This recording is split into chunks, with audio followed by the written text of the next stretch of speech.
عرض سلام و درود و ادب به همه شما شنوندگان بسیار محترم.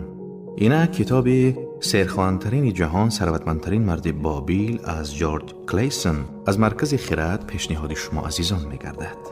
پیشگفتار: آبادی ملت از نیک و احوالی مالیوی هر یک شهروند وابسته است.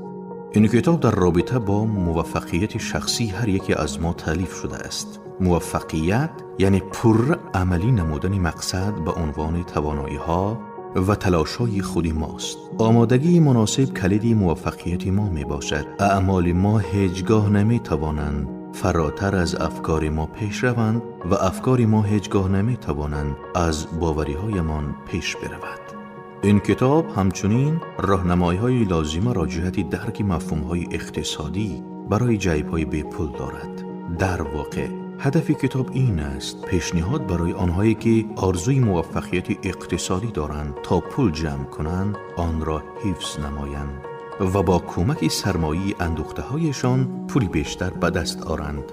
در صفحه‌های بعدی ما به بابل باستان سیر تاریخی می‌کنیم، به تمدنی که اولین شراره‌های قانون‌های مالیوی در آنجا به وجود آمده‌اند و اکنون این قانون‌ها به صورت فراگیر در سراسر دنیا مورد استفاده قرار دارند.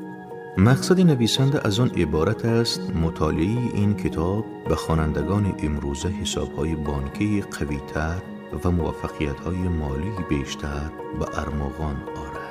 از این جهت نویسنده راه‌های حل مفید مشکل‌ها را برای غالب آمدن بر معماهای پیچیده اقتصادی فردی را نشان می‌دهد.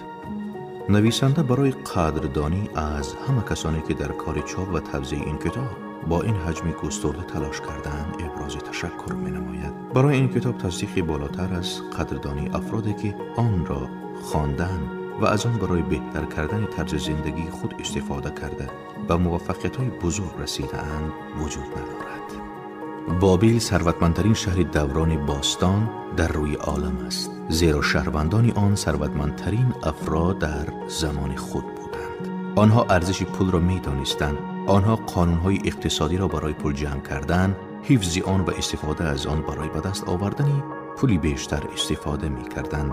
آنها چیزی که همه ما آرزو داریم، یعنی درآمد برای آینده را به دست آوردن.